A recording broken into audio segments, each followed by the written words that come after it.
and he's going to discuss the representation theory that goes into various holographic applications. So go ahead, Nicolas. Thank you very much, Joris. Thank you to all the organizers to propose me to give this review talk on representation theory on the three maximally symmetric spacetimes that we encounter for the whole Lambda workshop. So indeed, I will try to cover the three cases, although it's a vast topic. So don't ask too much, but I will do what I can.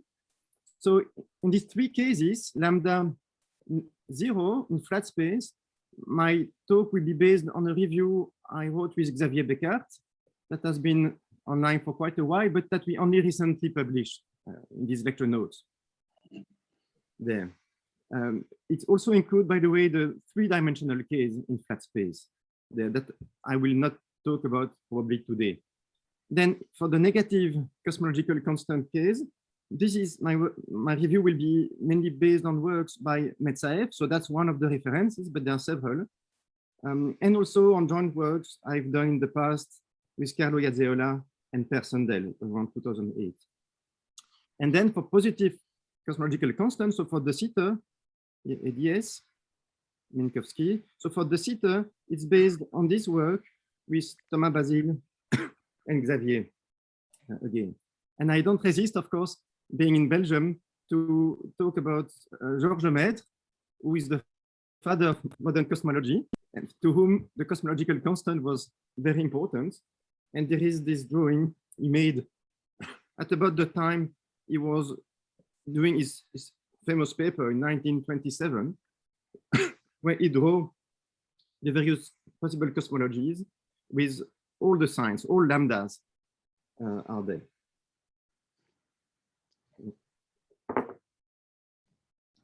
Okay, and of course, most of the references you have to look in these works, in these reviews.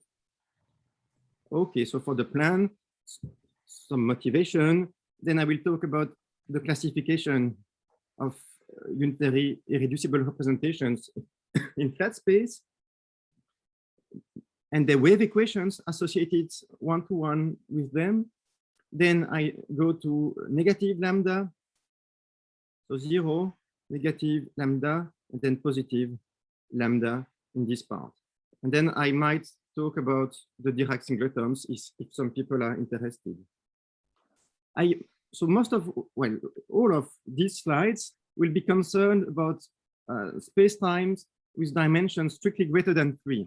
But if you're interested in what happens in ADS3, of course, there are many experts on all what I'm saying. Of course, there are many experts, and please feel free to interrupt, to make more correct some statements. But okay, so if you want, I have other slides about ADS3, classification of wave equations in ADS3.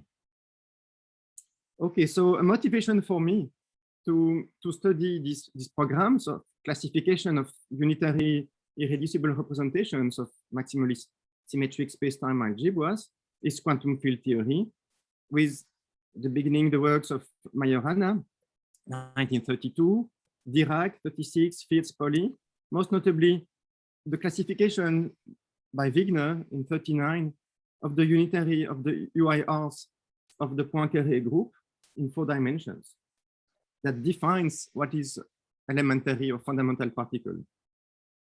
Then later, 9 years later with Bergman, Wigner has a very beautiful paper where they classify the relativistic linear equations whose solutions are in one-to-one correspondence with the UIRs that Wigner had classified, had found before in 39.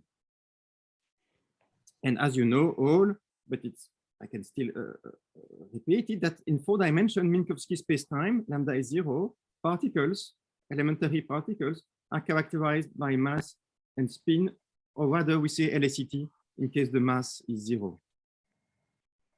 And the Bergman-Wigner program, we call this program the classification of field equations, relativistic and linear, whose solutions are in one-to-one correspondence that transform in the UIRs of the isometry group.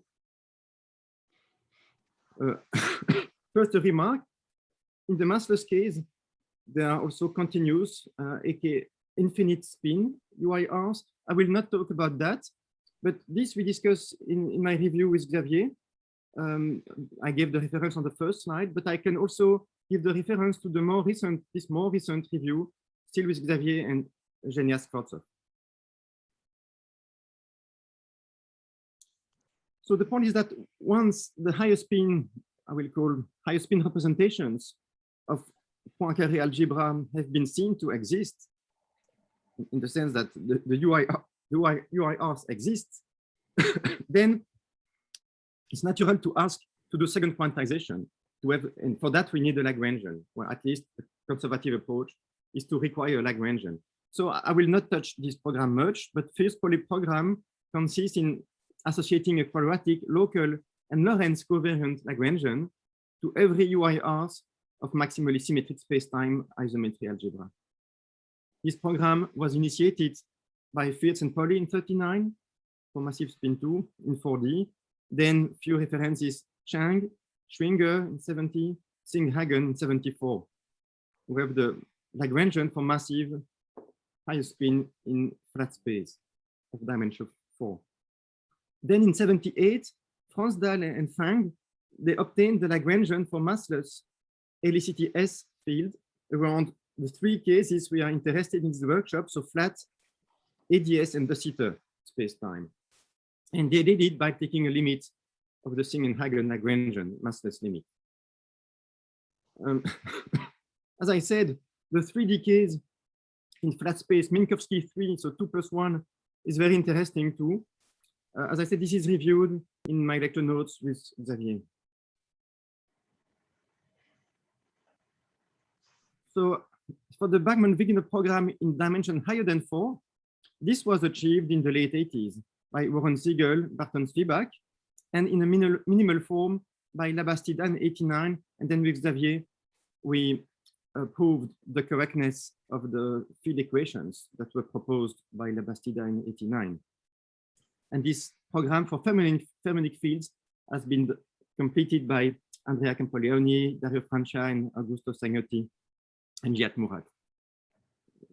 So the Bachmann-Wigner program in ADS, this was really achieved by Metsaev in the late 90s, whereas the Bachmann-Wigner program in de Sitter space-time, well, this we really did in this paper with Thomas and Xavier, in the sense that we established a dictionary between the UIRs of the Lorentzian groups and covariant linear field equations in de Sitter. So of course, the UIRs were non-classified by mathematicians, but it was not clear what was the relation, if any, with field equations. So in this sense, the Bachmann-Wigner program we looked at in this paper. So any question? Sorry if I cough, yeah, weather is not so great. He either, of a cough. No question at that stage. You mentioned the massless continuous representations. Have they ever played a role in holography, as far as you know? I'm not sure. I don't know about that. No, if somebody around is aware, sorry, no, I'm not sure. Okay, so let's go to the review the classification of the unitary irreducible representations of the Poincare group, and I will focus on the massless case because massless fields is what leak out on Scry, and so that's the interest of many people in this workshop. And also because upon dimensional reduction, if you know the massless fields, if you dimensionally reduce, you access the field equations for the massive fields. So massless really knows about the rest. So these representations, they are in one-to-one representation with the Lorentz orbit of the momenta in Minkowski spacetime. So you have a momentum, well, it's in the dual of R1D. So you look at the orbits, and together with the orbit, you construct the unitary irreducible representation of the little group that stabilizes the momentum in the orbits you consider. And you go to all orbits, you scan all orbits. So for all elements of the little group, it preserves, it fixes or stabilizes the momentum you choose. Then given a representation of the little group, then Wigner induces a UIR of the full Poincare group on the Hilbert space of functions on these orbits valued in this representation space of the little group. So with a formula, you have this Hilbert space of function, you have a representation of the full Poincare group where lambda and A denote the Lorentz transformation and translation. If you know a representation of the little group, so what is there? The argument of this representation, I wrote it below. It takes you the momentum, let's say 4 momentum in the case of Wigner, but you can generalize to higher dimension. It sends it to lambda minus 1q by this transformation, then lambda sends it to q, and then g minus q sends it to p. So this element indeed is in the little group of p, it stabilizes p, and then here you have this function evaluated at lambda minus 1q, where q is the standard boost for p. Oops. That was not what I meant to do. Funny. So here we are. Right, so Q, I said, is a standard boost, or you can also find that in the textbook of Weinberg here. So P is sent to Q, and Q is chosen as a special momentum that is called the standard boost. So that's the method of induced representation. So for the review of the various orbits in flat space, you have the time-like orbit. So in the convention I'm using, which is mostly plus, the energy is this component of the momentum. And so time-like particle, you can go to the rest frame. So P squared is minus M squared in my convention for the metric, and the little group is SOD. So throughout this review talk, space-time will be in dimension D+1. Sometimes I will write this, big D. Then you have the light-like orbit corresponding to massless particles. P squared is 0 and not identically 0. So for example, you can choose a frame where the momentum looks like this. It's useful to go in the light frame for massless particles where only one component is non-vanishing. Let's say the P minus component, if you go to the plus minus light front coordinates. And then it's not so straightforward, but it turns out that the little group for such a massless particle is the Poincare group, but in the transverse plane, ISO D-1. So the semi-direct product of the rotation in the Euclidean plane and the translations. Actually, in terms of the generators, of if I is a transverse index, let's say the index for these directions, you can show that the direction MI, the rotation MI minus and M minus plus are rejected. So you generate the little group by translations that are these operators, and then the rotation in this plane. If you then take the generators of translation of the little group to act trivially on your state, then you get the LECT fields or LECT UIRs of the Poincare group. And the continuous spin or infinite spin corresponds to PI acting non-trivially, where then you have PI squared that is given by some mass squared mu. So these representations, continuous spin, although they are massless, they nevertheless are characterized by a dimensionful parameter mu. Okay, then we have the space-like orbit, then the UIR, so it's really unitary. The tachyon is unitary, but it is acausal. But as far as unitarity is concerned, it's fine. So for the tachyon, the orbit, the little group that stabilizes an element in the orbit is SO1 d-1. It's a Lorentzian group. So in fact, it's not so easy to compute the UIRs of such a group, and that's what we will look at for the de Sitter part of the talk, of the review talk.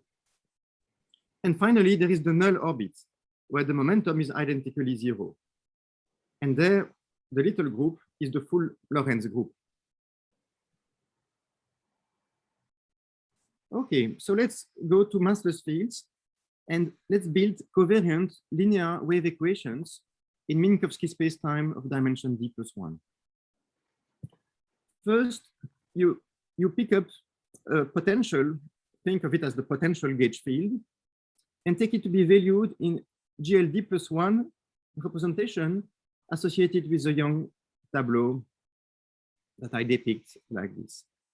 So Young tableau, I will require the Young tableau to be such that the sum of the length of the first two columns, here the first, here the second column, if you add up this length, it should not exceed d. So it should be less or equal to d-1. And Young tableau is just this stuff. It's not a big deal. So you have blocks made of rows which are aligned to the left, of height h1 for the first block, height h2 up to hb for the last block, block B. And then in each of these blocks, you have rows of equal length. So for example, in the picture that I draw there, you have a block, first block of height 4. There are 4 rows there, all equal to S1. Then you have a second block, etc., and then the last block. So what does it mean to be in a GLD+1 EREP? It means, so there are two conventions, if you wish, two ways of stating it, is that anti-symmetrizing the indices of a column, so all the indices in one column of this Young tableau, with any index on its right, should give 0 identically. There is an equivalent, completely equivalent characterization, is that if you symmetrize all the indices of one row with one index in a row below it, you over-symmetrize, it must give 0 identically also. And that's all I will need for Young tableau, for the definition. So here, the height of the tableau is here denoted by P. I will use it later. So you pick up a gauge potential that is in such a Young tableau representation, and you have this constraint. So clearly the dimension puts a bound on the size of the height, actually, of the Young tableau you can consider. Well, maybe another motivation to study this Young tableau is that although at the massive level, they make up most of the spectrum of string theories. But even without reference to string theory, if you're interested in the Wigner program in arbitrary dimension, then they are the generic fields. Okay, then out of this potential there, you act on it with as many derivatives as the length of the first row. So you act with S derivative, and this symbol here, don't be afraid, it just means that after you act with derivatives, you have to anti-symmetrize the indices so that you actually project the resulting quantity, tensor, on the GLD+1 Young tableau, which has one extra row. So you see this row there on top of it is the extra row that I got from acting on the potential phi with this S derivatives and then projecting. So now this block here, this Young tableau, has a first block of height h1+1. And then the field equation that happens to be the correct one, as we proposed and proved with Xavier, is that the trace on any pair of indices on this curvature tensor should be 0 on shell. So that's the field equation. So how to understand that? It provides an appropriate representation of the little group of Minkowski isometry algebra. First, there are identities, Bianchi identities, satisfied by the curvature. So if you take a gradient in any of the columns of this Young tableau. So you take an extra derivative on the curvature, and then you anti-symmetrize this index of extra derivative with the column, with any column. Then that gives identically 0. And this drawing makes it quite clear because you have two partial derivatives that are anti-symmetrized, and that makes 0. So for every column, so you've got S1 columns in this Young tableau, you have such an identity, a Bianchi identity. From this Bianchi identity and the field equation there, you can deduce that the divergence of the curvature tensor is 0 on any of its columns. So the divergence is as usual, but here we have several columns. So in the usual P-form de Rham differential complex, you know very well what is the differential. It's exactly the same, but we have one differential for every column of the Young tableau. So that's really not complicated. You just open up Bianchi identity. You take a trace, of course, not on indices which are anti-symmetric, otherwise we get 0 identically, but you take a trace over two other indices and manipulate and find that divergence is 0. So from the knowledge that divergence and curl are 0, and the usual formula for the D'Alembertien, you find then that the curvature tensor that satisfies the D'Alembert equation with 0 mass. Well, the D'Alembert equation. So, which means that indeed the curvature tensor describes massless field. If you go to Fourier space, so you have the Fourier modes of such a field in flat space, then it has a support on the, because of this equation, it has a support on the light cone. So the light cone is the mass shell for light-like particles. Then now we exploit the Bianchi identities. So if I go back to these identities and I go to the light cone frame where I had the direction plus, minus, and the transverse direction I, then you remember that I can always take P mu to be P minus, which is non-zero, and then 0 for all the other components of the momentum. So then the Bianchi identity in components, they look like that. Just tell me if it is too small. I can zoom in. So what does the equation mean? It means that in order for the Fourier mode not to be identically 0, they must have at least one minus index in every, well, at least and at most, one minus index in every column. So now I look at the Young tableau representing the Fourier mode for the curvature.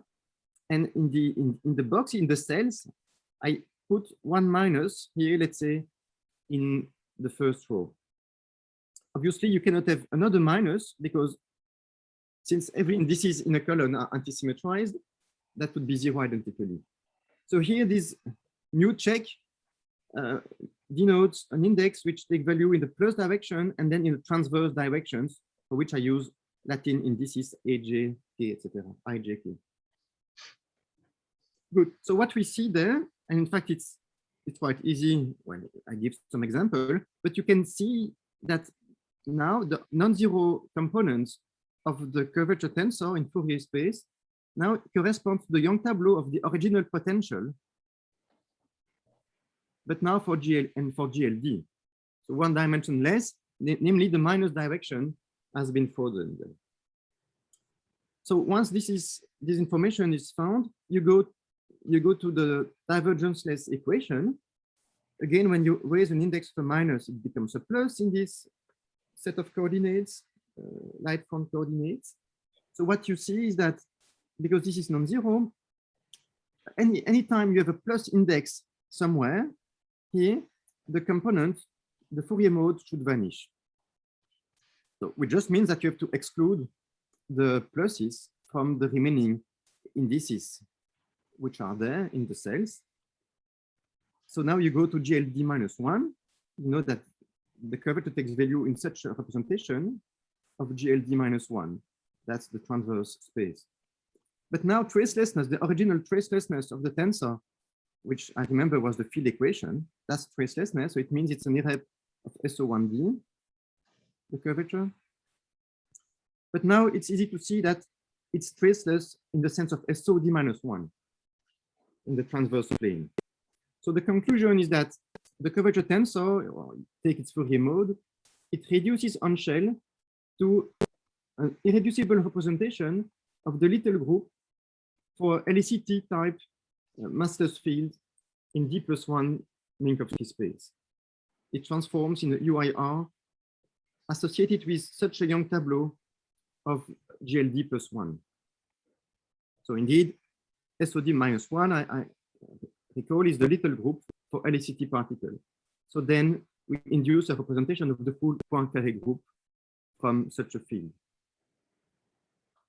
So in this way, you have a classification because you can classify all the appropriate Young tableau here that satisfy this property. By the procedure I described, you get all these massless LACT type representations in Minkowski space-time of arbitrary dimension. Any question at this stage?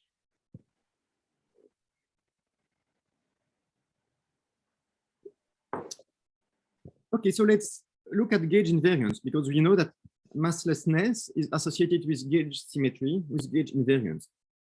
So from the definition of the curvature in terms of the potential, it's easy to see that, first of all, that the field equation here that we imposed, so tracelessness of the curvature, first of all, it's a partial differential equation of order S1 for the potential. So it doesn't look like a D'Alembert equation.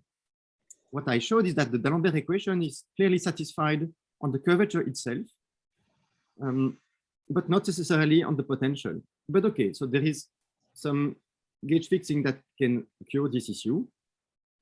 But then, so the field equation is obviously invariant under such a gauge transformation of the potential.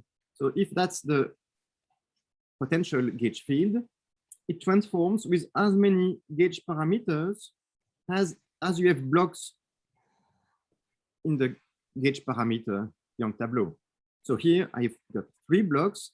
So it means that this gauge parameter, this gauge field will transform with 3 different gauge parameters.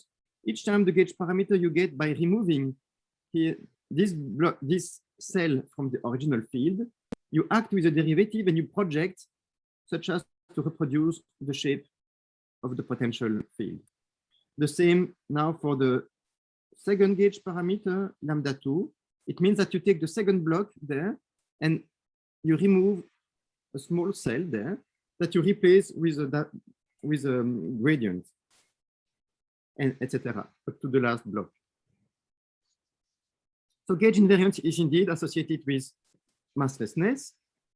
And on shell, so when these equations are satisfied, what we showed with Xavier is that you can fix the gauge so that the Fourier mode for the curvature tensor K actually up to powers of P minus, essentially the energy to the power S1, the non-zero, the physical components of the curvature tensor are just proportional to the transverse components of the gauge potential itself.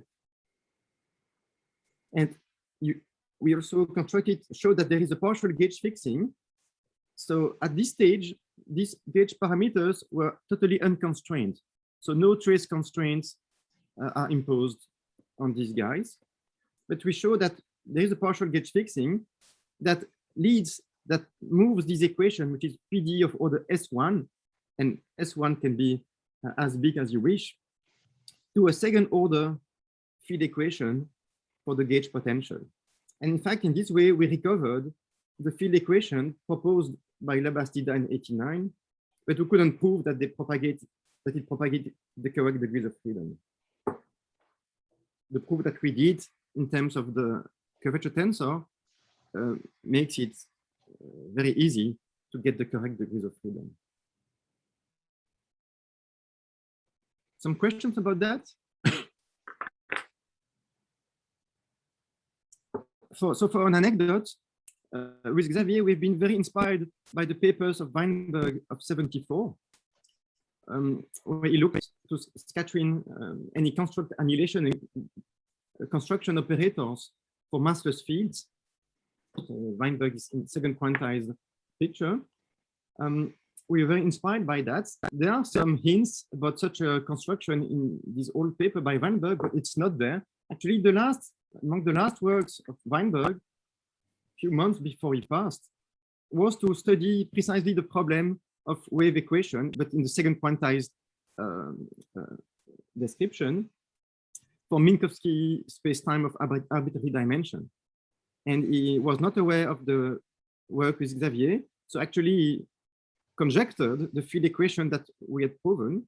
So that led to interesting email exchange. And unfortunately, he couldn't see the last version of the review that we did with Xavier. But certainly that was not done by Weinberg in 74, but we were in 64, but it was really inspiring for us to do it. And he came back to that problem really at the last months of his life. Okay, so that was for flat space. So maybe it's a good moment to ask questions. So all these fields there, they propagate, they go to Sky plus. So if you're interested in flat space holography in higher dimensions, these guys should be seen as waves.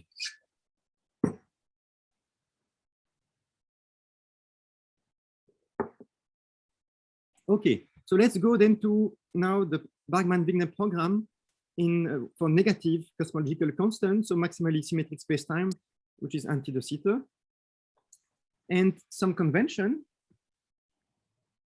So as much as possible, I will treat de Sitter and anti-de Sitter in the same way, just with this silly sigma that is +1 in anti-de Sitter and -1 in de Sitter, d +1. So generators of these pseudo-orthogonal algebras, I take them Hermitian, so in unitary representation. The metric, the invariant metric, left invariant by these by the group, there is diagonal with a time direction in anti-de Sitter or a space direction if in de Sitter, then the time direction in the Minkowski space and all the space directions there. Okay. And now I will denote, so all the special directions there, I will use, so that's a Euclidean metric, I will use the indices I and j. But here they are not the transverse indices, so don't confuse with the notation of the previous part. They are just the special directions. Okay, so these big indices, capital A and B, so they take value in, so either a time direction for anti-de Sitter or a space direction, then 0 and then all space directions. So time and all space directions. And the small a, Latin A and B, they denote indices of Lorentz space. So they are associated with Minkowski space-time. Okay. I mean, the tangent space. Then, well, just for the convention, for you to know what are the conventions, since we are talking about conventions, and we are in all lambda, so I use conventions whereby the Einstein equation have this plus lambda there on the left-hand side, this equation in vacuum, from which we have that the Ricci scalar is like that. So big D is small d +1 space-time dimension. So in anti-de Sitter or de Sitter, the components of the Riemann curvature tensor can be written like that. It's maximally symmetric space-time. These are constants, where it's convenient to define this lambda squared in terms of the cosmological constant. It's given by that definition. So indeed, when the cosmological constant is negative, so take anti-de Sitter. I told you that anti-de Sitter is sigma is +1, but then cosmological constant is negative. So this is a negative quantity. With the minus, it's indeed positive. Instead, in de Sitter, where in the convention I use lambda is positive, sigma is +1, sorry, sigma is -1, so that again it's positive quantity. So it's useful to see where are the transvection, so-called transvections of the de Sitter and de Sitter algebras. So you define these generators PA with this lambda square root of this lambda squared, the generators with either a time or space direction, and then these Lorentz indices, so that you have the Lorentz subalgebra, SO1D, and you see that this Lorentz algebra, it acts on these generators like vectors. But now they are not translation, so that's why we don't use the terminology translation, but rather transvection, in the sense that they close to give the Lorentz generators. So with plus for anti-de Sitter or minus for de Sitter. Another useful decomposition that most of you must use because it's adapted to CFT is to first let me define these numbers C sigma to be I for anti-de Sitter and to be 1 for de Sitter. So then you can define the dilation operator to be I this number C times this generator 0 sigma 0.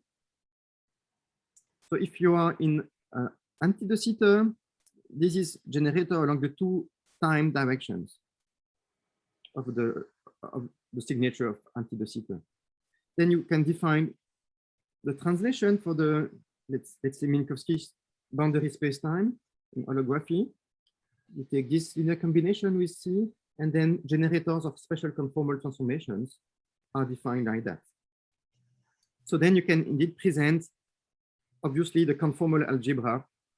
So here, SO2, D, let's say to fix the ID, is both the isometry algebra for anti-de Sitter, small d plus 1, and also the conformal algebra for Minkowski space in d dimensions. And that's what we see in this presentation.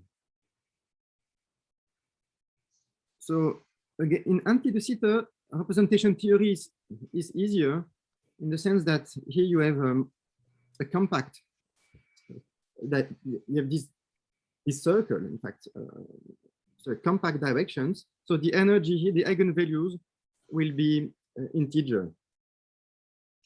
First will be real numbers, it's Hermitian operator, but they will also be discretized because they are the compact, it's the circle. If you see the hyperboloid of anti-de Sitter, you take a circle, and that's for the generators there in these time-like directions. Okay, so representation theory, it's useful to look at the values taken by the Casimir generators, operators of the algebra. So the first one you encounter is the quadratic pair. Let's define it like that. So if you are using, I recall the decomposition in terms of CFT, translation, special conformal, then you can rewrite the Casimir of the Sitter or anti-de Sitter isometry algebra in this way, where I made appear upon commutation relation, I've put the special conformal generators to the right here. And then here you see the Casimir of SOD. So let's take sigma is plus 1, fix the ID. So the SOD here, you have the maximally compact subalgebra SO2 plus SOD, which is inside the isometry algebra. And here you see the generators of the SOD part. And here, something that depends on the dilation generator. So if you take irreducible representations of the algebra, you know that the Casimir takes the same value on all the states of such irreducible representation. So let's consider a lowest weight state. That is, so it's annihilated by the ladder operator by the special conformal generator there, gives 0. And it is an eigenvector of the dilation operator with eigenvalue delta. So start with the lowest weight state, then we can compute the Casimir, the value of the Casimir on all the states because it's the same as on the lowest weight state. But so this piece gives 0, so you only see the eigenvalues of these two pieces, which I reproduce there. For some reason, there I prefer to write it as minus lambda times minus lambda plus d, because it makes clear that if I recall the expression for the quadratic Casimir of orthogonal algebra, which is there, so the rank, so R here is the rank of D, So it's the integer part of D half. It's the dimension of the Cartan subalgebra of SOD. And it turns out that I just recall that the Casimir, quadratic Casimir of SOD is given like that in terms of the weights. You have R weights here, which again label a Young tableau of SOD now this time. So you have as many weights as you have rank or Dynkin labels for the algebra. But you see now, if you can see that the first term can be viewed as an extension of this term where you start, let's say, from L is 0, because instead of the spin, if you take minus the dilation eigenvalue, then it takes the same form. When you take L is 0, this piece drops out and you have that stuff. So you could define S0 to be minus delta, and that makes obvious that you have some direction, which are time lag, and some space lag directions. Okay, anyway, that's the expression for the quadratic Casimir in terms of the eigenvalues of a lowest weight state. So now I go in the basis, I leave a bit CFT to go more in the bulk, where I look at the transaction generators. You can represent them, and I put here any number like h bar to 1 to minus I, the Lorentz covariant derivative. So that is the Lorentz covariant derivative. You can represent the transaction by this differential operator. It obeys the correct commutation relations. Then you can compute the Casimir in an alternative way. I presented one way which is manifestly useful for CFT, but here I put a way which is maybe more useful for bulk theory. You can see that this can be decomposed into the quadratic Casimir for the Lorentz subalgebra plus the part quadratic in this transaction. Coefficient here is minus sigma over lambda squared. So you set now sigma lambda squared the d'Alembertien. So this is the Laplace-Beltrami for anti-de Sitter or de Sitter, just p squared. You set it equal to sigma m squared. Well, this is just a number. But now you know what is the value taken in the lowest weight space. That was this expression.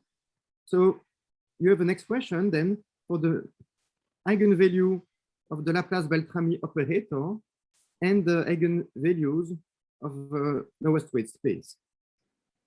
So you can then write down a linear relativistic wave equation, which is just a D'Alembert-like equation.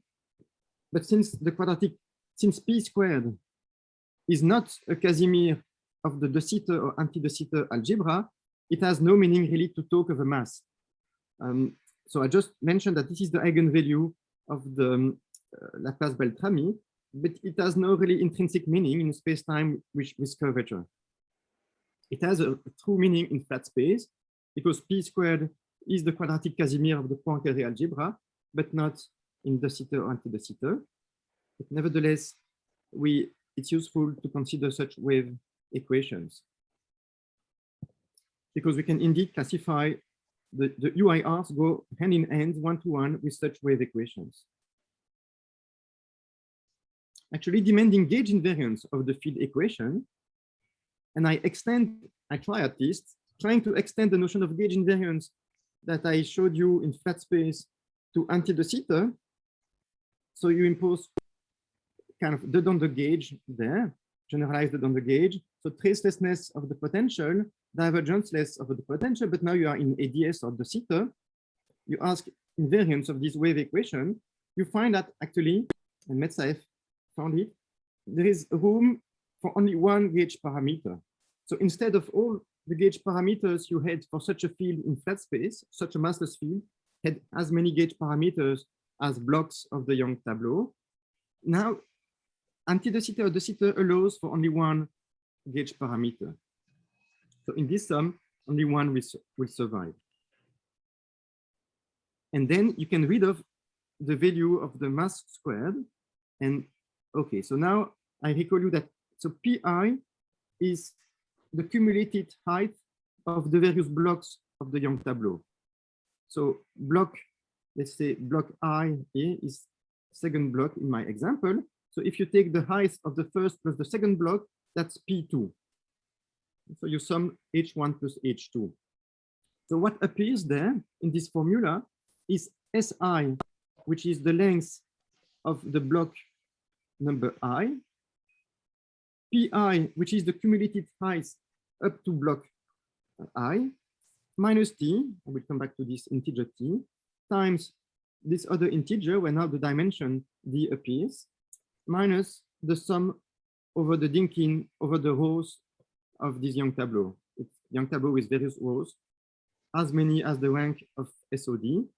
And that's the value that was found by demanding gauge invariance of this D'Alembert-like equation. Let's say I've also obtained similar conditions, so similar wave equation, Hess-Ness-Ness divergence test equation with some critical mass for the gauge parameter. But as I said, in ADS or the CETA, there is at most one gauge parameter, and that's very different from the flat space case. So of course, still interrupt me, or if it is too slow, tell me, and then I can speed up. So for the group theoretical description in anti-de Sitter, we think in terms of generalized Verma module.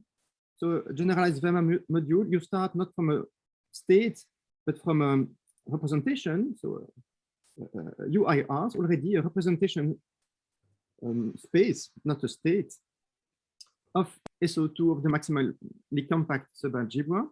And then you act here with all the translation-like generators. I go now in the CFT basis.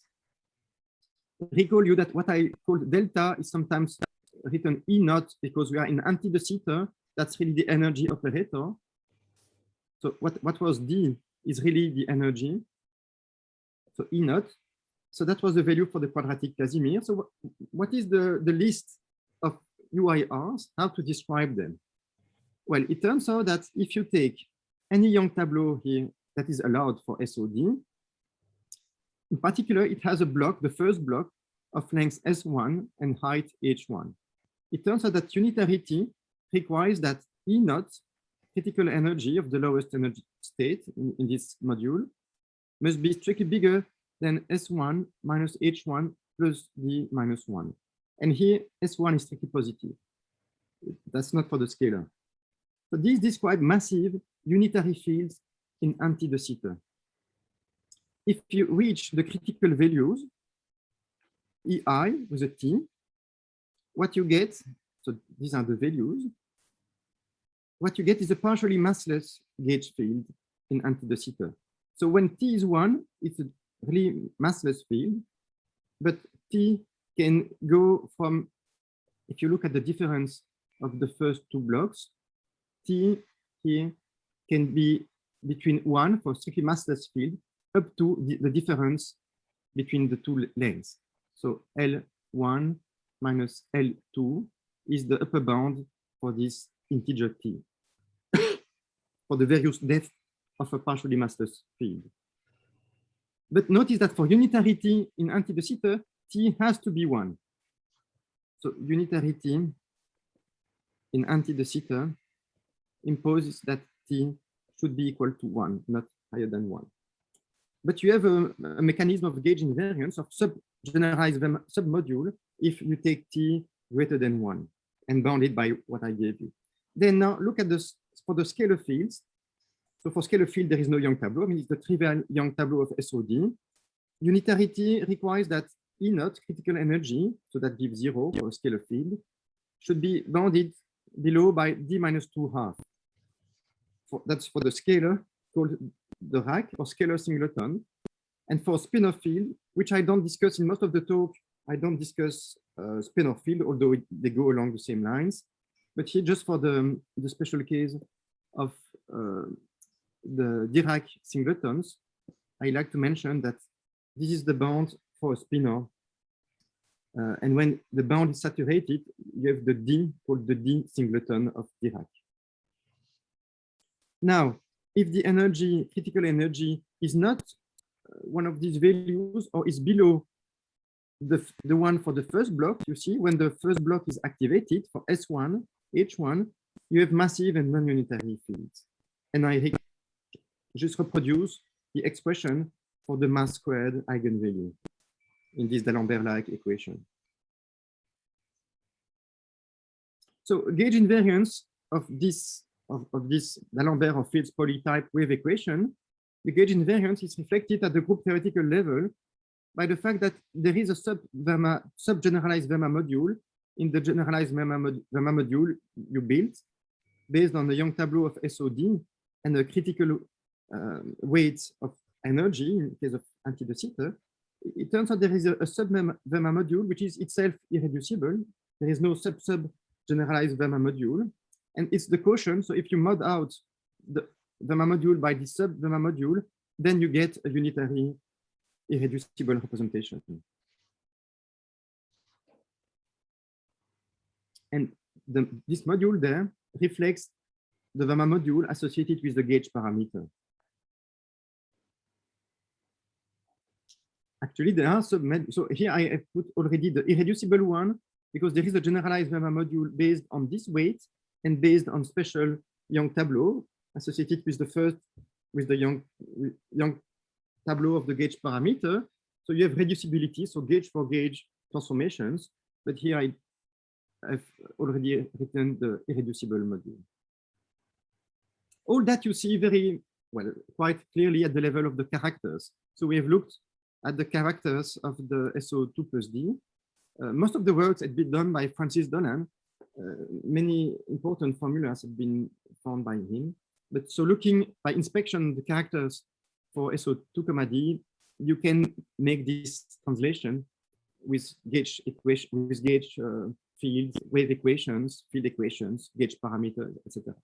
So now let me make a drawing here, comparison between what you get in ADS that we have just discussed and what we will discuss now for de Sitter.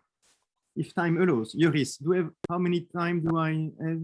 How much time? So I think we've come up mostly on almost on 1 hour, but so feel free to go on a bit. If we could wrap up within 15 minutes. Yes, fine, that's perfect. Fine. Good.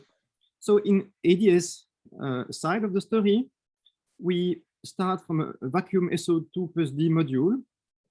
There, I mean, it's not a vector as I said, it's already a module, generalized Verma module, which has critical energy E naught and characterized by a SOD Young tableau.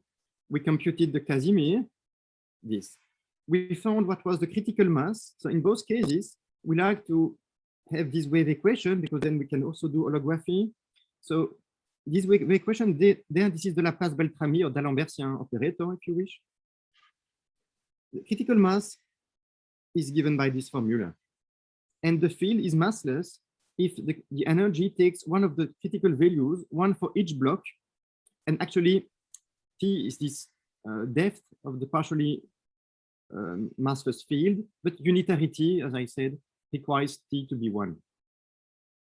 And indeed, unitarity is known. I mean, it's easy for the signature of anti-de Sitter isometry algebra to study unitarity.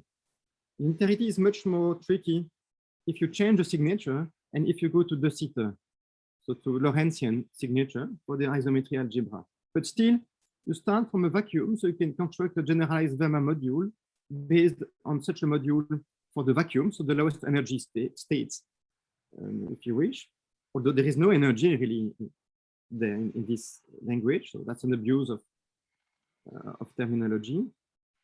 Now, what replaces the energy operator there, that was a compact Hermitian operator, you have got now this dilation non-compact generator.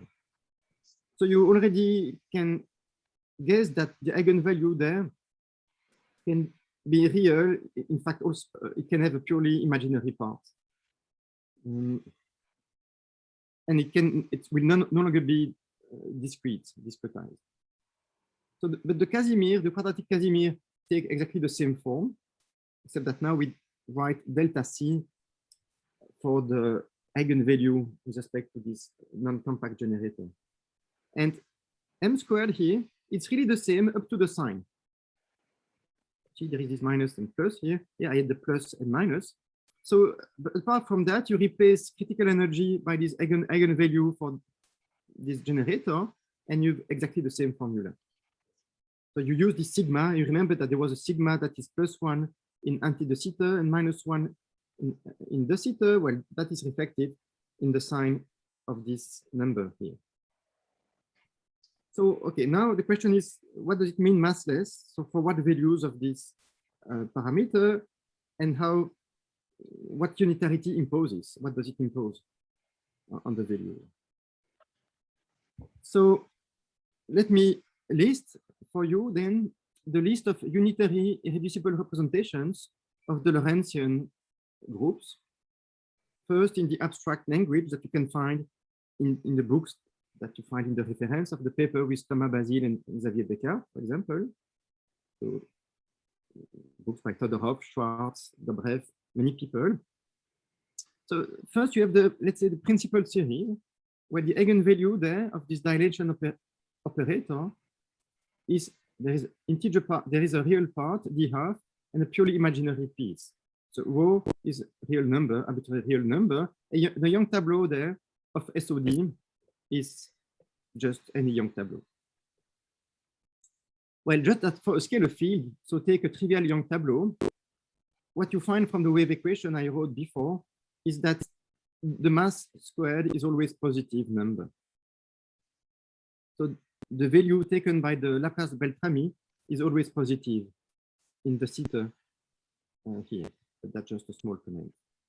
Then after the principal series, you have the complementary series, where these take still continuous values between p and d minus p, and p belongs to this set of integers. From 0 to r minus 1, I recall that r is the rank of SOD. So it's, r is the integer part of d½ And then the length of this the Young tableau, they are not arbitrary. Young tableau is not arbitrary. They must vanish for k between p plus 1 and r. So the Young tableau cannot be as high as you could wish. Then you have the exceptional series, which is in fact the boundary of the complementary series. So this eigenvalue here is d minus p or p. In fact, there is a map from delta c to d minus delta c that in the ADS-CFT, in the anti-de Sitter language, that maps a representation to its shadow.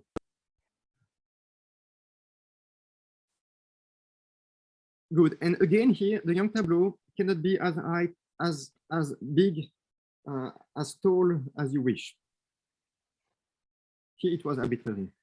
And then finally, when space-time dimension is even, so when small d is odd, you have this discrete series where the value taken by this weight is as indicated. So d½ plus k is half integer. And okay, the explanation I can skip for the moment. It's related to the fact that the Cartan subalgebra in these cases is compact. So you have indeed discrete series as was found by Harishchandra. In fact, most of this, of course, was established by Harishchandra, the general theory. Okay, so now let's go to the, once I gave you the abstract classification of the UIRs of the Lorentzian groups, let's go to more physics language and establish this dictionary. So this dictionary we made by computing Verma modules of these UIRs, but in fact using Verma modules for the algebra, not for the group. And we used Gelfand-Gelfand resolution to do that. Fortunately, they had been done, it was known, so we could use this resolution and compute the Verma modules and compare with the characters of the groups that had been computed in the math literature. So the outcome of that, let's take scalar field here as a concrete example. In the principal and complementary series, what you have got are massive fields. You have to think of them as massive fields. There is no quotient by subgeneralized Verma modules. And if you take the scalar, Well, then in de Sitter, if I look here at the value of this mass squared in the unit of the radius of the Sitter, as I said, it's only positive. Unitarity requires this mass squared to be positive. You first have here the complementary series. You have a continuum of representations for the complementary series. Then when the mass squared reach the value d squared over 4, you start having the principal series. So very massive scalar fields, they sit in the principal, whereas not so massive fields, scalar fields, they sit in the complementary series. The situation is very different in anti-de Sitter. In fact, it's less rich in the sense that you just have, so unitarity simply leaves you all this range of values. Like there is no distinction between complementary and principal, if you wish. There's only one series of representations. And the Dirac singleton is there. So if I draw the value of the mass squared, it can be negative, as you know. The Brighton-Loener-Friedman bound there is negative, and the Dirac singleton is somewhere there. Okay, it's saturated, so the lowest value for the mass squared is obtained when E naught critical energy is d12. So let me discuss about that, because usually people ask about these things. So what is the conformally coupled scalar field? Where does it sit? So if you take conformally coupled scalar field, so you have this coupling with precise parameter there in front of the Ricci scalar of the spacetime. You can also add quartic terms, but here I just need this. I recall the value of the Ricci scalar for maximally symmetric spacetimes. So then you get that the field equation is this one. So in terms of this lambda squared I introduced before, it gives you -2 sigma. So if you go to anti-de Sitter in 4 dimensions, so sigma is +1. So you have this m squared is -2, which admits 2 roots for E naught. You have 1 or 2 for 2 different boundary conditions for this scalar field in anti-de Sitter, Dirichlet and Neumann. So here you have this branch there that transforms in this irreducible module, and it's unitary. And then you have the other module, which is unitary. In fact, there is a piece. So here, if I draw there will be d12 -1 on this line. So this is the line for the critical energy. And there is the lowest bound for unitarity. So there you have the singleton, the scalar singleton. And all above, you have unitarity. But you see that the range of values you spend for mr squared is all this. I mean, you start from there, you go here and there. So you get all these values which are reached. And the minimal value, so what saturates the Brighton-Loener-Friedman bound is when E naught takes this value. But in a range for the conformal weights, which is between the singleton and this one, you have 2 boundary conditions, and the 2 modes are both unitary. So the 2 roots of the characteristic equation there give you unitary representations. Okay, so now let me go to the exceptional series. There we could establish that it corresponds to partially massless fields with less than maximal height. And unitarity that was established by a mathematician, it corresponds to the fact that the first block of the Young tableau associated with the gauge parameter is activated, in the sense that there is only one gauge parameter, but this I told you already. But this gauge parameter must be obtained by removing one little box there in the first block, one cell in the first block, in the lower block. So anti-de Sitter required unitarity to have the first block activated. So gauge parameter is obtained by removing this, but in de Sitter, it's upside down. It's the last block that must be activated. So the gauge parameter you obtain by removing one cell here from the last block, the last one. And the eigenvalue of dilation associated with such a unitary field looks like the formula of Metsaev, but now it's for the last block of length SB. So the relevant quantities there is the potential. So that's the Young tableau of the potential gauge field. Then you obtain the curvature by adding as many derivatives. So SB minus T plus 1. So when T is 1, that's the massless field. You just act with all derivatives, as many derivatives as the length of the last row. But T can be greater than 1, and it's unitary in de Sitter. It was not in anti-de Sitter. And here is the shape of the gauge parameter. From the last block of the gauge parameter, you remove the T cells where the derivatives actually will act for the gauge transformation formula. Okay, so that's something new also, is that in de Sitter, partially massless fields are unitary. They were not unitary in anti-de Sitter. So for a summary, it's good. I can stop at that point. So de Sitter representation theory for de Sitter is really more rich. First of all, because the weight can, for the dilation, like for the SO11 generator, can have a purely imaginary part. And indeed, the principal series is when this weight has a real part, which is d half, and then arbitrary multiple here of I. So these are the massive fields. Then in the complementary series, you have a continuous range of values for the real part. And in fact, it's purely real in this case. This eigenvalue is real for complementary series. The boundary of the complementary series, you have the exceptional series for massless gauge fields. So now massless gauge field starts there in the exceptional series. And if the space-time dimension is even, you have some dots here that I didn't represent for the discrete series. And it turns out that actually discrete series in de Sitter form, that massless fields, so whose gauge potentials are totally symmetric Franz-Dahl fields, they sit in the discrete series, not in the exceptional. Exceptional, there was a limit on the height of the Young tableau, and which forbids to accommodate Franz-Dahl fields in 4 dimensions.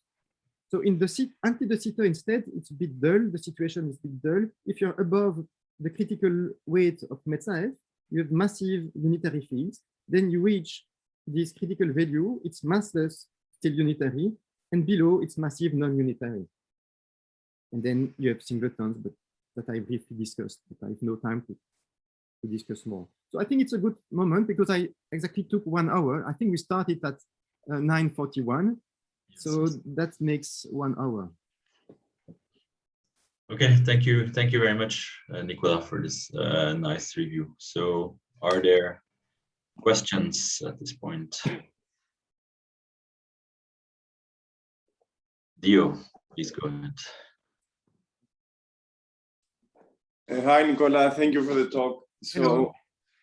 I wanted you didn't mention much the spinor case, but there's sometimes a little bit of differences, like for complementary series, it's not always clear that there's a corresponding representation for the spinors. Okay. Could you make some comments about this discrete series for the spinor case, the higher spinor case?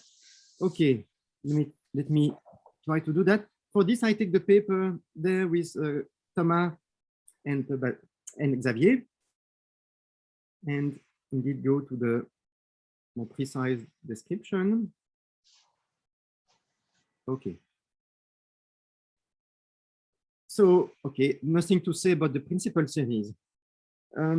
Now let's look at the complementary series. So here, you see there are some constraints. Let me use this. Some constraints on the Young tableau. So here, by the way, this quantity can be half integer. So fermionic fields are described there because the SI can be half integers. But if one is half integer, all of them have to be half integers. So you see it's 0 for P plus 1 for I between P plus 1 and R, and P goes from 0 to the integer value of D minus 1/2. Okay, so which means that when D is even, at least one entry vanishes, whereas when D is odd, so where you are in even space-time dimension, then the last entry of the Young tableau can be non-zero, and then there is a footnote. So we also give the value for the eigenvalue for the dilation operator. We have to C, and C is absolute value of C is in this range between 0 and d half minus p. But this footnote 7 there is that, in fact, in such a case, so when you have that d is odd, the last entry, so the Young tableau can be maximal, but it appears that it's only bosonic fields. So half integer values for SI, so fermionic fields, are excluded. So maybe that's something, and the reference is there, 2230. So 22 is the book, very nice book by Todorov, Minchev, Petkova, and 13 is studied by Thielecker. So indeed, there is a difference. It's true that in the complementary series, if small d is even, so if you are in these cases, well, you cannot have maximal height Young tableau for fermionic fields. I don't know if it rings a bell with what you had in mind. Yes, and for the partially masses case, for half integer spin fields, are there corresponding cases there or exceptions? Maybe we missed something, but in the exceptional series, I don't see any subtlety there between integer or half integer values for the labels of the field. So maybe we overlooked something. I can discuss with Thomas, who was all this more fresh than me, but I don't recall any subtleties there between fermionic field and bosonic field. Okay, thank you. But I would be interested if you have counter example that something special happens, and then I can scrutinize and go back to this exceptional series. But a priori, no, nothing special there. Thank you. I have a related question. So partially fermions are also unitary in the Star space. So you said partially massless bosons are unitary in DS, but it's not unitary in ADS. What about the situation for fermions?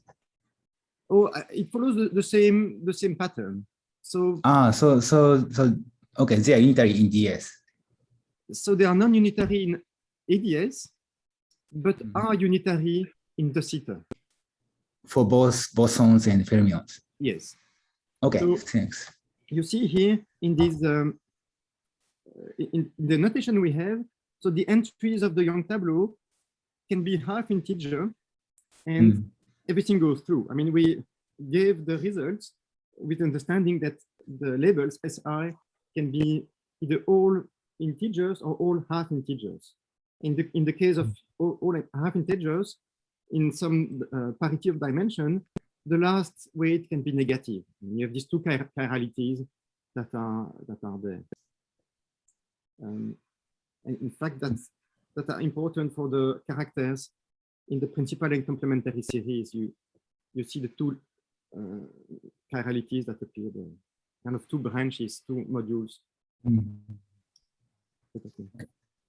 Thanks.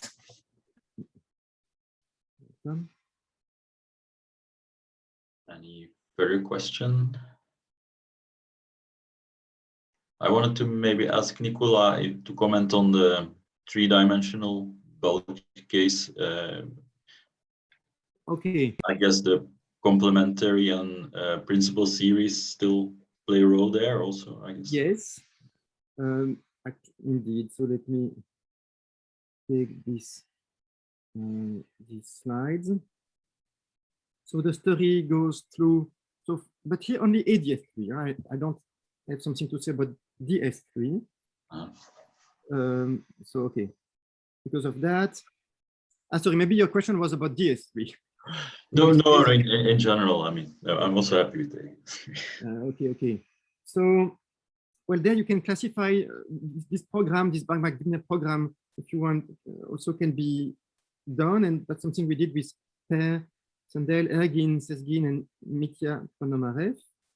And let me see if I can see relation.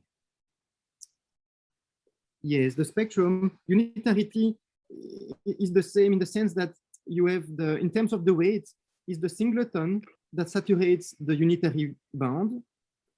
So for the values of E naught, so if you take a spin S field, in fact, it's more LACT, it has both signs, but take S for the LACT in 3D, it's really the LACT, absolute value. So E naught has to be greater or equal to the spin to have a unitary module.